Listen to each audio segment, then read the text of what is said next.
Hi. Railway previous questions మనం ఈరోజు మరికొన్ని డిస్కస్ చేయబోతా ఉన్నాం. సో ముందుగా మన యొక్క యాప్ లాస్ట్ బెంచెస్ అనే యాప్ని డౌన్లోడ్ చేసుకోండి. లింక్ డిస్క్రిప్షన్లో ఇచ్చాను. రైల్వే ఎగ్జామ్స్కి ఏ విధంగా ప్రిపేర్ అవ్వాలో అలానే ఉంటాయి ఈ క్లాసెస్. సో ప్రతి ఒక్కరూ డౌన్లోడ్ చేసుకోవడానికి ట్రై చేయండి.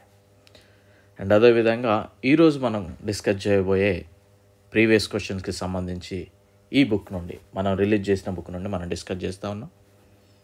ప్రతి ఒక్క రైల్వే ఆస్పిరెంట్ దగ్గర ఉండాల్సిన పుస్తకం ఇది. ఇప్పటి వరకు మీకు తెలుగులో లేదు ప్రీవియస్ క్వశ్చన్స్కి సంబంధించిన book, but for first time మనం రిలీజ్ చేయడం జరిగింది.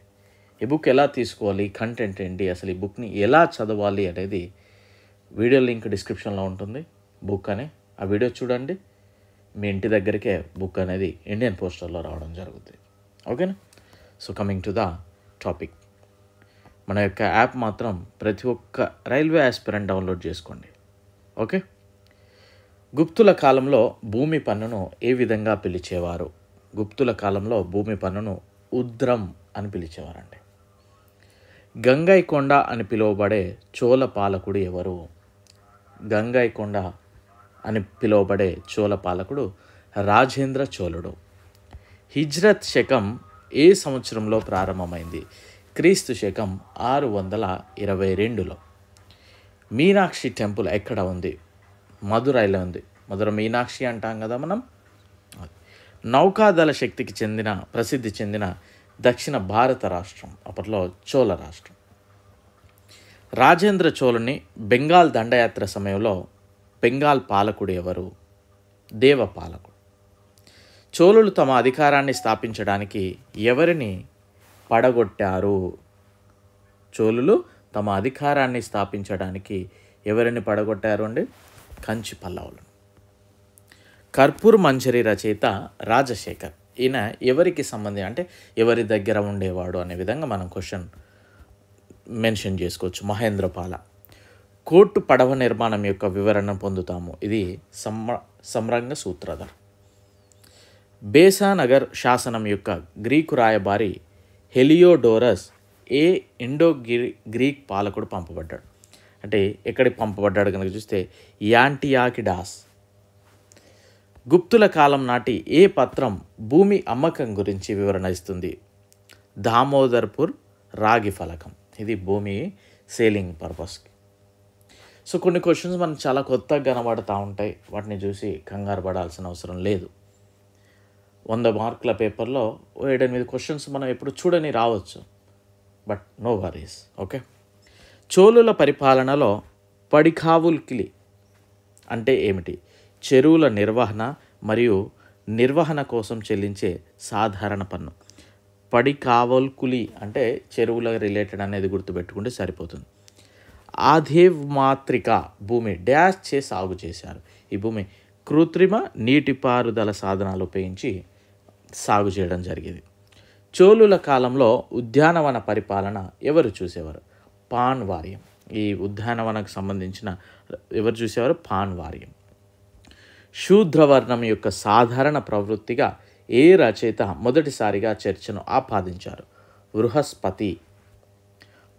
పాలకుడు గోపాలుని కీర్తి వెనుక ప్రధాన కారణం ఏమిటి? పాలకుడు అంటే ఈయన ఏదో మా తాతలు ఇది అట్లా అని రూలింగ్లోకి రాకుండా ప్రజల మన్ననలతోటి ఎన్నుకోబడ్డ పాలకుడు. చోళుల కాలానికి చెందిన నటరాజ్ కాంస్య విగ్రహాలలో దేవుని ఆకారం ఈ విధంగా అష్టభుజి ఆకారం. చోళ పాలకులు ఎవరితో సన్నిహిత రాజకీయ మరియు వివాహ సంబంధాలను ఏర్పరచుకున్నారు? వేంగి చాళుక్యులతో వీళ్ళు చోళులు అయితే కొద్దిగా రిలేషన్స్ పెట్టుకోవడం జరిగింది. గుప్త పాలకులు విడుదల చేసిన వెండి నాణాలు ఏది? రూపక్. పులకేషిన్ I యొక్క బాదామి శాసనం 465 శక సంవత్సరం నాటిది.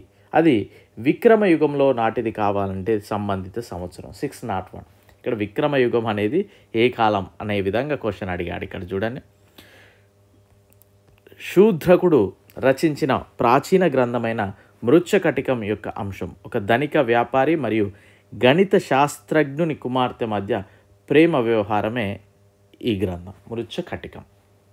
ఓకేనా? ఎవరు రచించాడు? శూద్రకుడు. అండ్ 303 పేజ్ అండి. అండ్ మన యొక్క ఛానల్ ప్రతి ఒక్కరు సబ్స్క్రైబ్ చేసుకోండి. యాప్ రైల్వే ఆస్పిరెంట్స్ ప్రత్యేకంగా డౌన్లోడ్ చేసుకోవడానికి ట్రై చేయండి. ఓకేనా?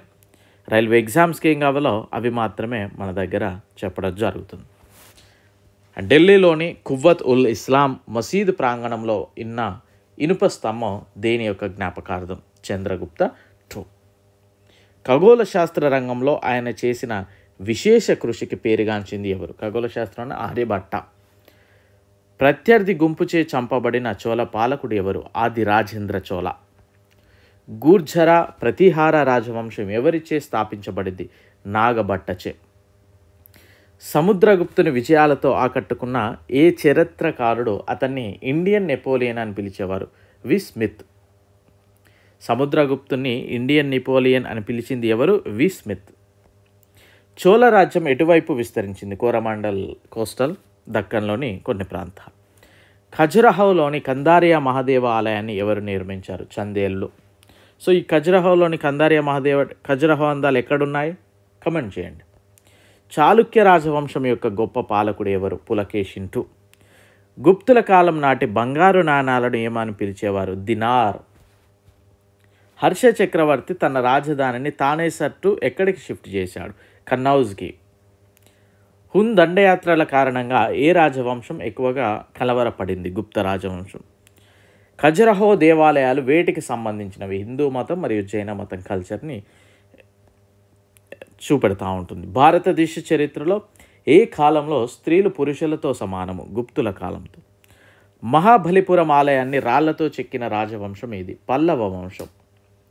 Pahari school, Rajput school, Mughal school మరియు కాంగ్రా స్కూల్ వంటి పాఠశాలలు ఏ కళ యొక్క విభిన్న శైలులను ప్రతిబింబిస్తాయి? Painting related. నలంద విశ్వవిద్యాలయాన్ని సందర్శించి అధ్యయనం చేసిన విదేశీ పండితుడు ఎవరు? హ్యుయన్ సాంగ్. ఒడిశాలోని కోనార్క్ టెంపుల్ని ఎవరు నిర్మించారు? నరసింహ దేవవర్మ.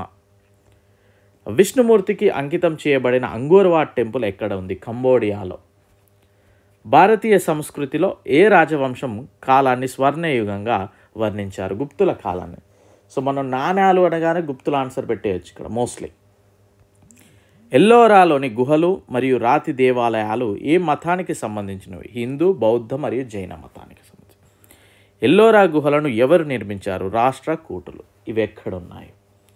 సో ఇదే క్వశ్చన్స్ చదవాల్సిందే అంటే ఇలానే చదవడం కాదు, వీటి నుండి మనం ఇంకా యాడ్ చేసుకోవాలి. ఇప్పుడు ఎల్లోరా గుహలను ఎవరు నిర్మించారని అడిగాడు ఇక్కడ, అవి ఎక్కడ ఉన్నాయి? ఇలాంటి క్వశ్చన్స్ మనం గ్యాదర్ చేసుకోవాలి. మీకు బుక్లో ఫస్ట్ పేజ్లోనే మీకు ఇన్ఫర్మేషన్ ఇచ్చాను ఎలా ప్రిపేర్ అవ్వాలి అని. ఓకే, సో ప్రాపర్గా నేర్చుకోండి. డెఫినెట్లీ వన్ డే కష్టపడే వాళ్ళకి ఖచ్చితంగా టైం వస్తుంది. Okay, so I wish you very good luck. Thank you, bye. And మన యొక్క ఛానల్ సబ్స్క్రైబ్ చేసుకోవడం మాత్రం అస్సలు మర్చిపోకండి. యాప్ కూడా రైల్వే ఆస్పిరెంట్ ప్రతి ఒక్కరు డౌన్లోడ్ చేసుకోండి. Okay, thank you, bye.